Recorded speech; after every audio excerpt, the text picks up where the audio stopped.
Good morning, members of the jury, members of the opposition, dear audience.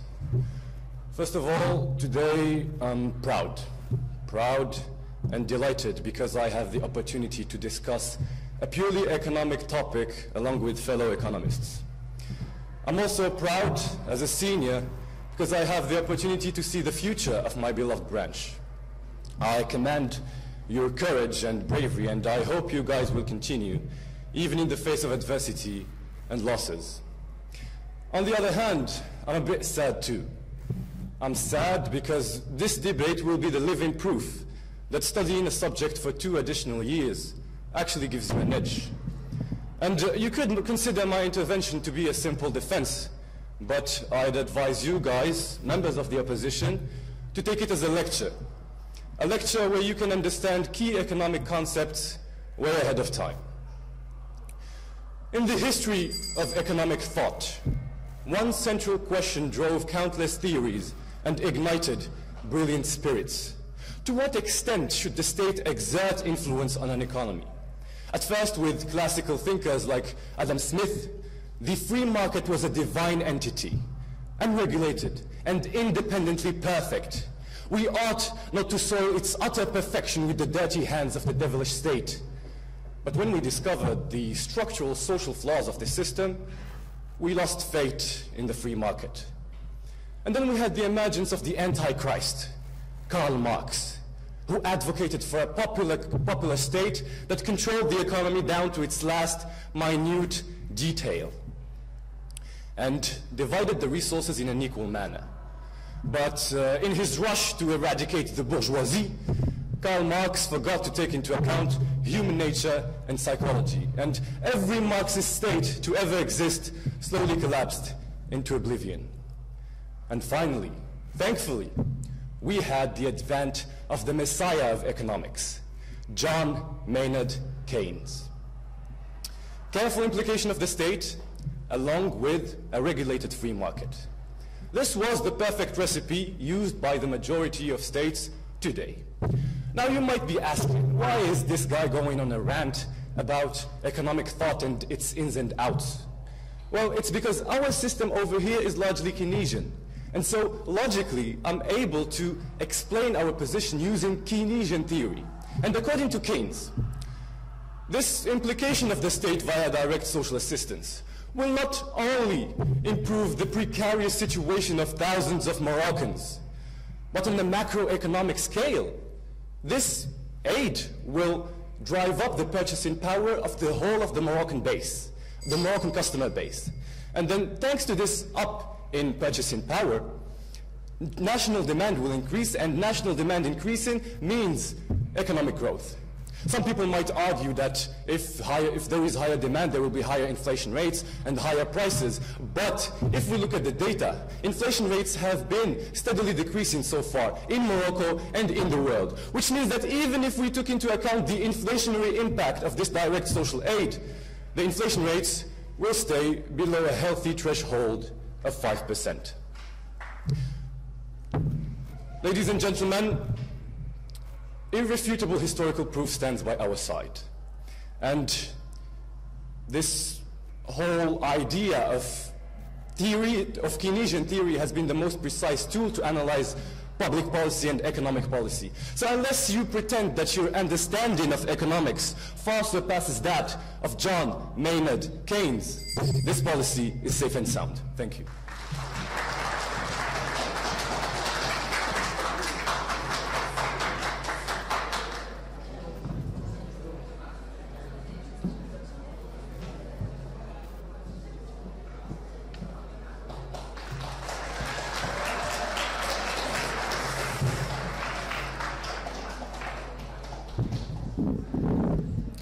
Honorable jury, dear audience, and opponents. My house and I are here today because we believe that this social assistance can have a positive impact on population and the economy. At first, I'm going to explain the most important word in it, which is the direct social assistance. And it refers to financial or material aid given by the government or relevant social agencies to individuals or even families in need. And it has different types. Direct social assistance to childless families. That is to say, families without children that receive consistent support through the fixed monthly lump sum allowed of 500 dirhams. This direct social assistance aims to provide financial stability to households that do not have dependent children.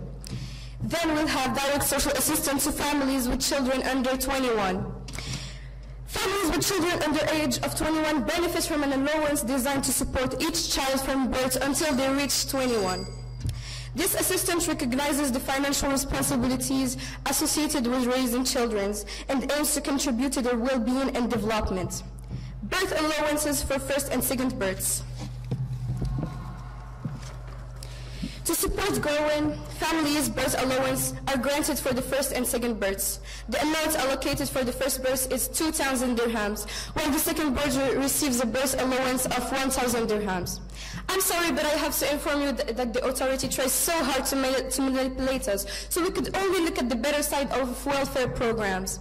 Well, the negative results are uncountable, and sadly, that is also what tried to do the government house today.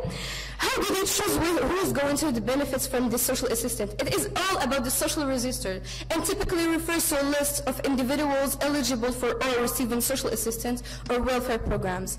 The content and purpose of social registers can vary, but they often serve as a tool for understanding and managing social or economic dynamics within a given area. I'm going to give you an example. I asked Abdullah Garber about the questions that he had been asked to know if he could benefit from social assistance or not. And there are the questions.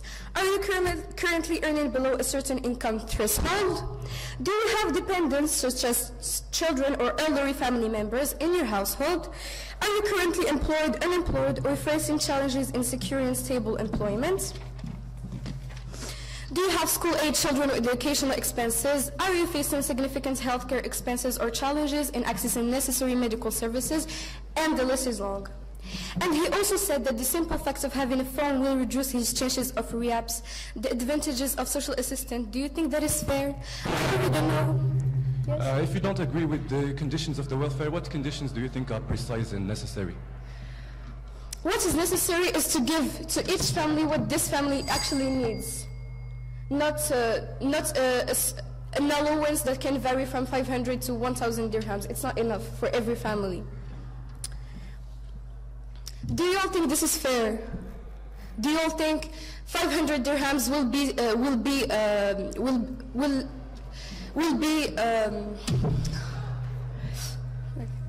do you think that this is fair? Do you think that 500 dirhams is enough for a family of 3 children? Do you think that this is fair if having a phone can take you to reach the higher classes? It's unfair. And as you said, the things that y'all have said can change with time. By the time it can change, so it's not really precise what you said. Thank you.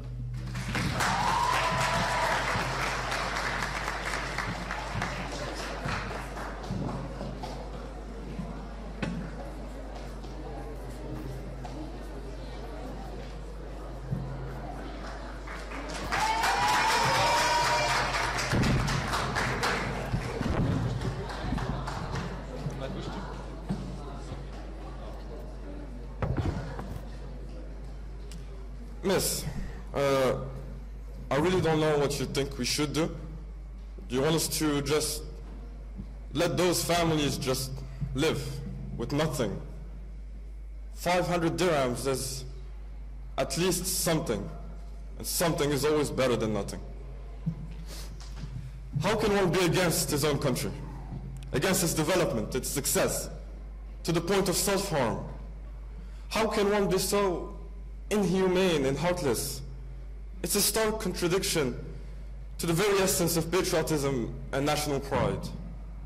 The notion of being anti-patriotic, willingly hindering programs intended to bolster the socio-economic landscape of our country, left me astounded and troubled. The motion in question is not merely about an isolated policy. It represents a pivotal opportunity to fortify the very foundation of our nation. Rejecting the prospect of direct social assistance appears not just short-sighted, but almost a disregard to the collective well-being of our fellow citizens. How can one turn a blind eye to the potential improvement in the lives of those in need, denying them a chance at better education, better health care, and economic stability? The proposal for direct social assistance isn't just about economics, though. It's a moral imperative. To oppose it is to disregard the plight of those struggling within our society. It's a stance that seems incompatible with our principles. To shun such a proposal is not just to reject policy, but to abandon a sense of social responsibility and ethical duty towards our nation's most vulnerable population.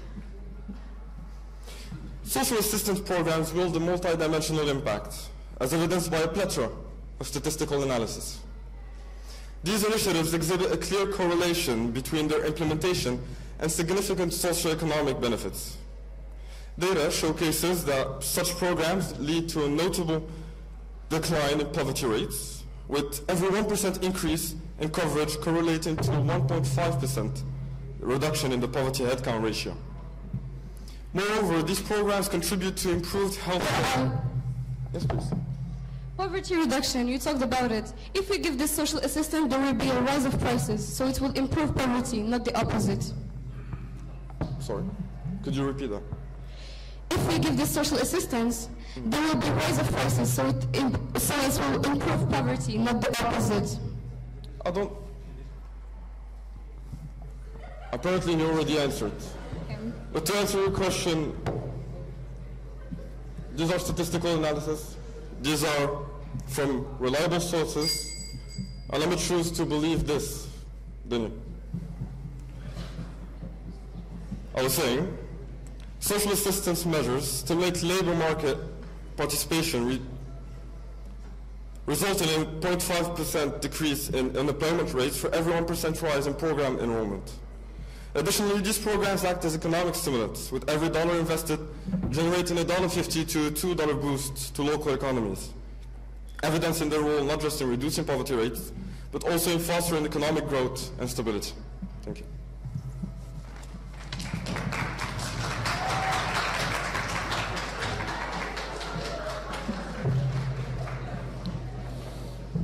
At first, the Deputy Prime Minister talked about gender equality.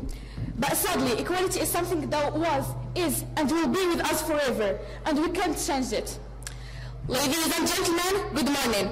At this day and age, we unfortunately live in a world where poverty rate is of 47%, and the most important thing is that only in Morocco, the rate is of 17.7%. So, to contend that, our kingdom is to direct social assistance. But luckily, this aid has a lot of negative results, and that's why I'm here today. To begin with, you all should know that Morocco has several debts to other countries, and its primary creditor is France, with nothing in amount of 37.8 billion dirhams, followed by Germany with 23.6 billion dirhams. Next, Japan, with a debt of 12.4 billion dirhams. And for sure, we have Saudi Arabia with 6 billion dirhams. I'm pretty sure that with all this information, it's clear that Morocco does not have enough money for all that poor people. And that's also what said our Prime Minister, Mr. Akhnosh, in one of his interviews. Johan? Yes? Could you please remind me of what I mentioned regarding gender equality?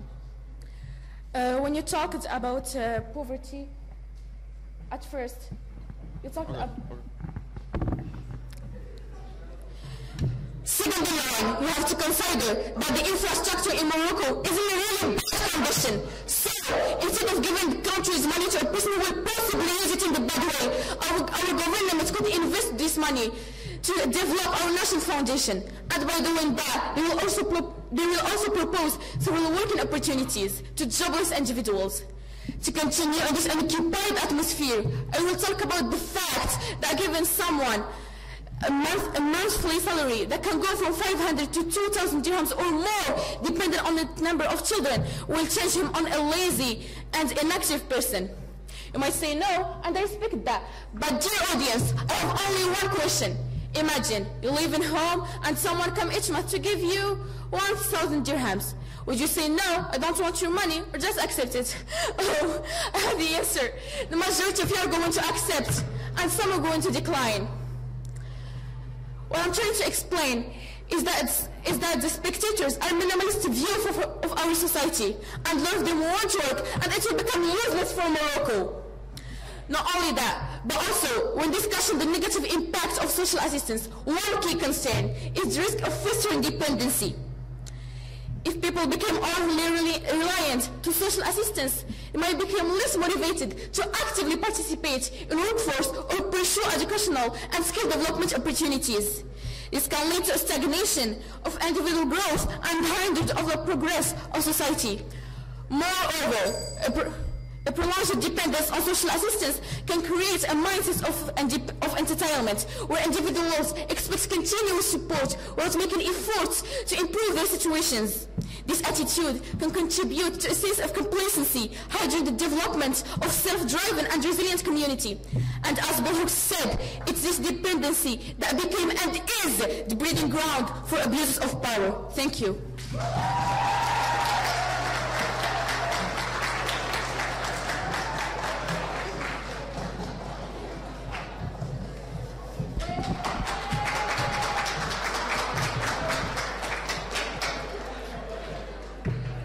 Please, ladies and gentlemen, it is an honor for me to be part of this highly interesting debate, along with my fellow comrades, the government.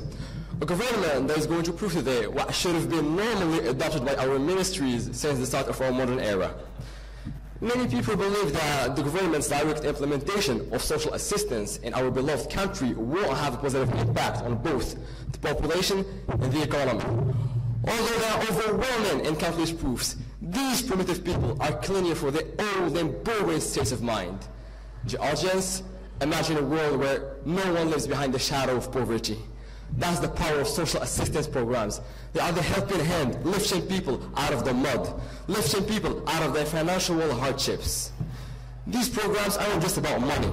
They're about ensuring every individual, regardless of their financial situation, having a roof over their head, food on the table, and access to healthcare. It's about dignity and comfort for those who need it most. But it doesn't stop there. Think about the health benefits. Yes? How can you say that money resolves everything when it doesn't resolve healthcare, mental health? It's not enough to resolve everything. I'm coming to it. So back to what I was saying, moreover, think about the health benefits. With access to medical services, even those struggling financially will lead a healthy life. And the healthy society means a more productive workforce, boosting our economy. And let's talk about... Yes? You talked about workforce productivity. No, because people are going to be lazy because they don't work for the money given to them. How can it increase productivity? When you have a good health, normally people won't be absent to their works, so it will help productivity to boost the economy of the country. You'll learn this in the next few years. So, what was I talking about? I was talking about when people receive direct financial aid, they normally don't hoard it. They spend it on goods and services, boosting our economy, once again, driving it forward and helping us all. And let's talk about stability. These programs act as the safety net, preventing social disparities and ensuring stability within vulnerable countries. A stable society is a prosperous society. Lastly, education and training founded by these programs aren't just about self-growth. They're about fostering innovation and entrepreneurship. The audience, imagine a future where everyone has the tools to innovate and to contribute in the development of your country. So let's support these initiatives. Let's build a society where everyone has a chance to strive, to innovate, and to contribute. That's the power of social assistance programs, a power we need to invest, a power we need to cultivate. It's time to realize that the economy is much more complicated than just markets working by themselves. Deep human implication is necessary for to improve the social situation. The situations of our brothers and sisters, the situation of our fellow Moroccans. We should feel for these people as much as we feel for our families and loved ones. Only then will we attain true patriotism. Thank you.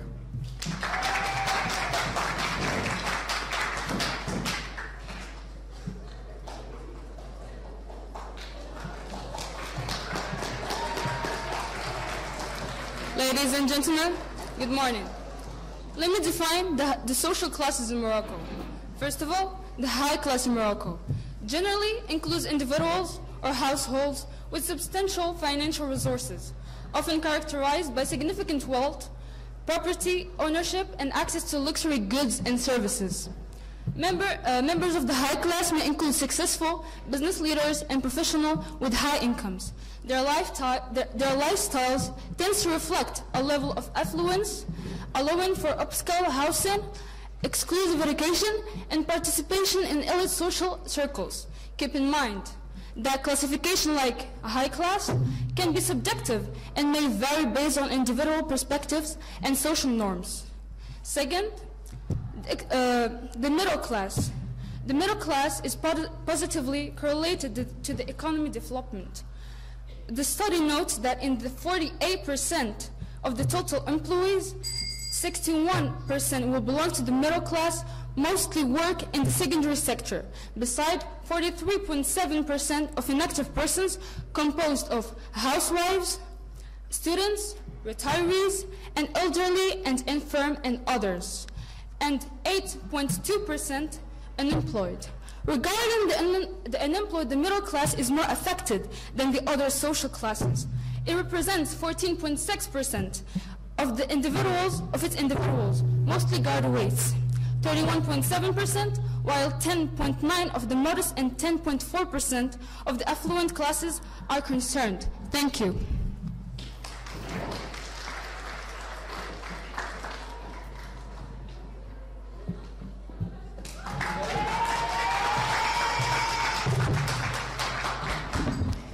First of all, to respond to her POI, while our instructions are certainly lacking, this is out of topic because these are not the same institutions and not given ones. Well, that was funny. Watching you trying to defend something so obvious, because this is a real head scratcher we have in our hands right now. I mean, who would actually question the impact of implementing direct social assistance in Morocco? It's like debating whether sunshine has any effect on daylight. Newsflash, it's a no-brainer. If you don't agree with the idea that putting a little something in people's pockets can be anything other than a national benefit, then you must be the kind of people who thinks camels are secret agents plotting against Morocco's development. You're just racist against poverty. And frankly, I have had enough, and I'm so fed up with the fact that we never acknowledge any efforts made by the Moroccan government. We're the first to criticize our nation, but the last to be grateful towards it. And I have to say that it's a shame. You guys, if you dedicated just a fraction of the time you spend scrolling or TikTok or crafting your arguments to reading a newspaper or two, you would have discovered the innumerable articles released about this. The speech given by Akhnouch, by the way, where he clearly said that it is indeed going to improve everything towards the best possible ways.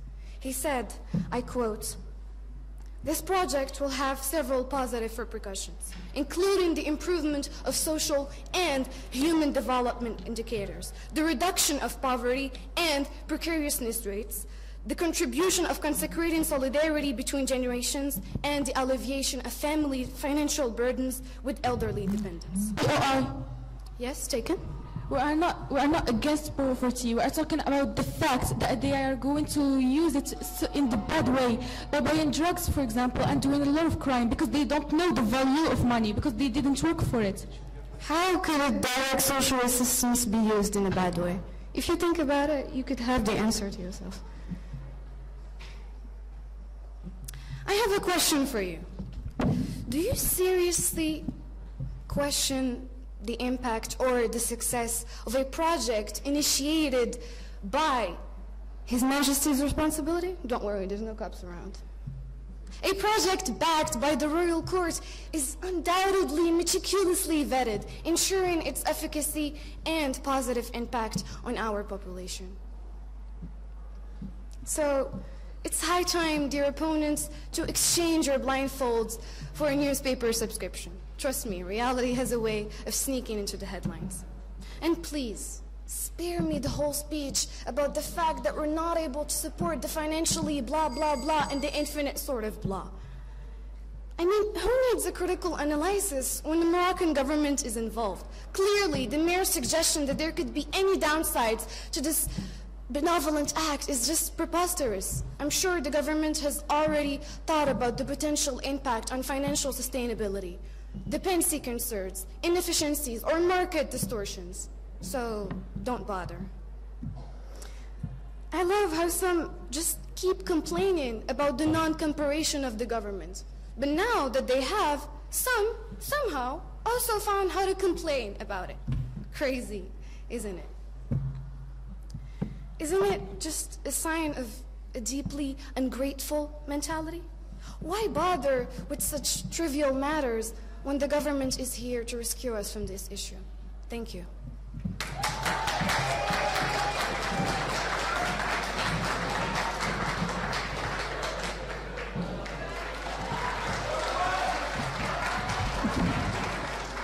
Good morning, dear audience, dear members of the jury, members of the government.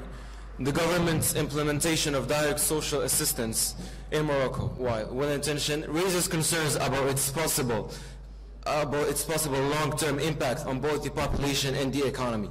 While immediate relief may be provided to those in need, there is a risk of fostering dependency on government aid, hindering individuals from actively seeking sustainable solutions to improve their socio-economic status. Additionally, the financial burden on the government could lead to increased taxes or diverted funds from other critical sectors, potentially straining the overall economic stability. Furthermore, there is a risk of misallocation of resources where direct social assistance may not reach those who genuinely need it, resulting in inefficiencies and limited positive outcomes. A more comprehensive approach, emphasizing job creation, skill development, and sustainable economic policies, could be a more effective strategy in promoting lasting positive impacts on both the population and the economy over the long run.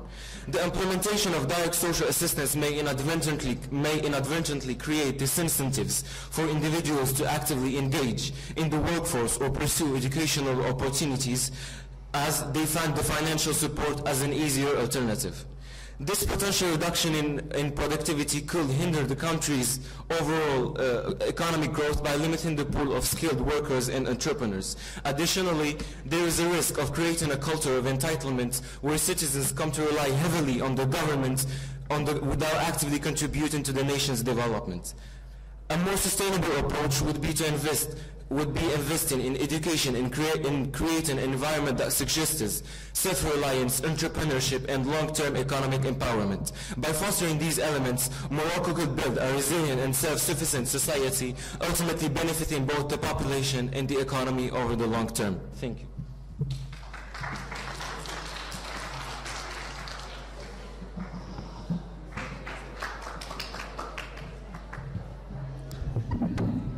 First of all, to go back on what you said about the financial deficit, not only did you guys forget what I said about inflation, but you also forgot that starting from 2024, many products will no longer be subsidized by the state, meaning that the state won't pay to artificially lower their prices, and that a large chunk of the public budget will go unutilized. This will not only make the need for social assistance more pressurable and more urgent, but it will also allow the government to give social assistance without burdening the citizen with more taxes and debt. Ladies and gentlemen, don't be fooled into thinking that we defend public policies solely because we are the government house. Because unlike other governments, we stand by the truth. And unlike other ministers, I say what I mean, and I mean what I say. Have a good day.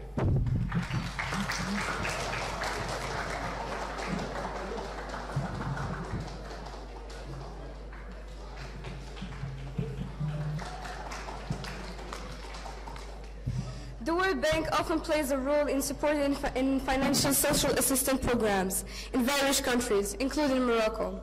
It provides financial resources, technical expertise, and policy advice to help countries design and implement effective social safety nets. The World Bank aims to alleviate poverty and promote sustainable development by collaborating with countries to enhance social protection measures, which can include direct social assistance initiatives. Critics argue that overly generous social assistance programs discourage individuals from actively seeking employment or pursuing higher education and skills development. And I totally agree with that. When people receive substantial aid without clear conditions or time limits, there is a risk that some individuals may choose not to engage in the workforce actively. This could lead to a reduced labor force participation rates, impacting productivity and economic growth. Critics often point to the importance of maintaining a balance between providing essential support for those in need and ensuring that assistance. Thank you.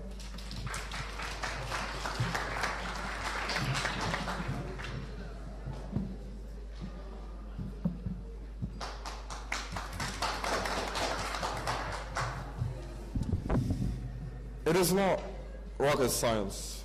Let me try and explain it to you like 5-year-olds. Sihmed needs help. Sihmed gets help. Sihmed happy and grateful. Sihmed gives back. Community of Sihmed grows. Positive impact on Sihmeds, the population. I hope you got it now. Now I already explained how positive of an impact social assistance can have on the economical side of things, and I'm not going to use the Sihmed example again, because economy is just too hard to explain to 5-year-olds. Now, in all seriousness, this lack of empathy and compassion, it really is concerning. Ask yourselves the right questions. Don't look down on others. And in the words of some mosaicists, whose mosaic is in the UN headquarters, by the way, do unto others as you would have them do unto you. Thank you.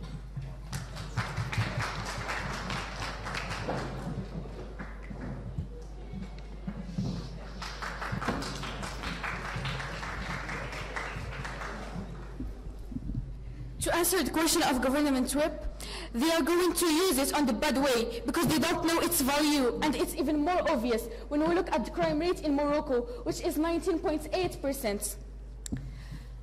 Ladies and gentlemen, I believe that this social assistance can't have positive impacts in both can't have a positive impact in the both sides of population, either the rich or the poor society. Because there is something that we call wealth distribution, and it's how money and resources are shared among people. It's about who has what and how evenly or unevenly it's shared out. To improve this income distribution, we take a percentage from the salary of a person who works so hard every day to give it to the destitute population who are possibly unemployed. I'm sorry, but I think that's totally unfair. Thank you.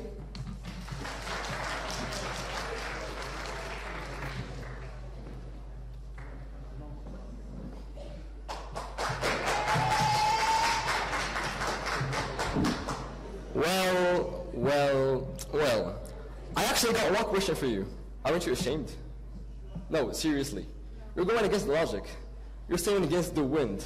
Trust me, if I was in your shoes, I would just pick my stuff and leave before I get more distortioned. So while I'm back on stage, I would like to seize this opportunity to defend our position and to shed the light on the profound impact direct social assistance can have. In an era where the need for social assistance is more crucial than ever, the benefits of such initiatives cannot be overstated. Beyond alleviating financial hardships, it fosters a sense of dignity and social inclusion, empowering individuals to break the cycle of poverty by promoting economic stability, enhancing the well-being. Direct social assistance contributes to building a more equitable and compassionate society. Thank you.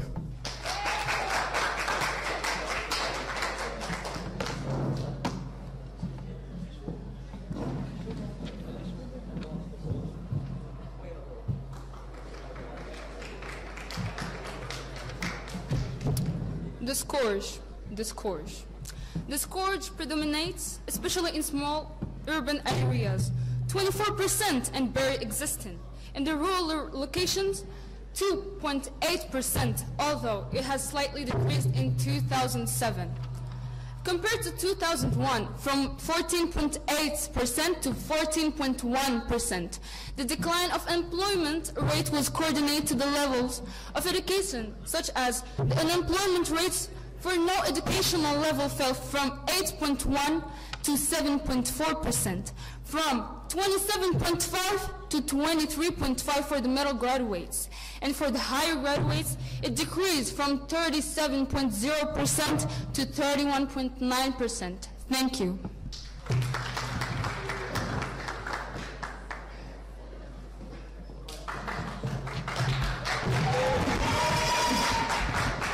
You keep talking about unfair, but is it fair to not give them nothing? We're talking about families who have absolutely nothing. Do you seriously think that 500 or 2,500 dirhams will not help them? Altruism and trust issues. These are the only thing I'm going to say for you. Maybe perhaps lack of hope. Direct social assistance is not just a catchy phrase for those who fear that the government might actually care about their struggle. Direct social assistance is not just a policy. It's a state that says we care about our people and we believe in a prosperous nation to make it for a prosperous population. Your skepticism and doubts may linger, but as the saying goes, actions speak louder than words. Thank you.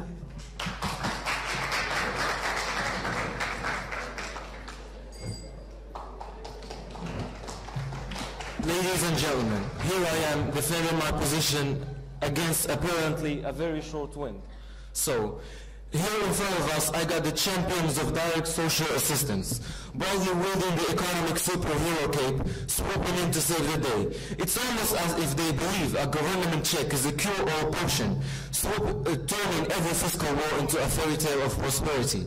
One might wonder if they've uncovered the enchanted land where budget constraints vanish like magic. While we're entertained by their fondness for economic wizardry, let's not forget that real-world challenges often demand more than a spell of financial benevolence. Perhaps they've uncovered the secret scroll to economic utopia, but for those of us in the non-magical realm, a pinch of skepticism and a dash of practicality might be the antidote for their enchanting realism.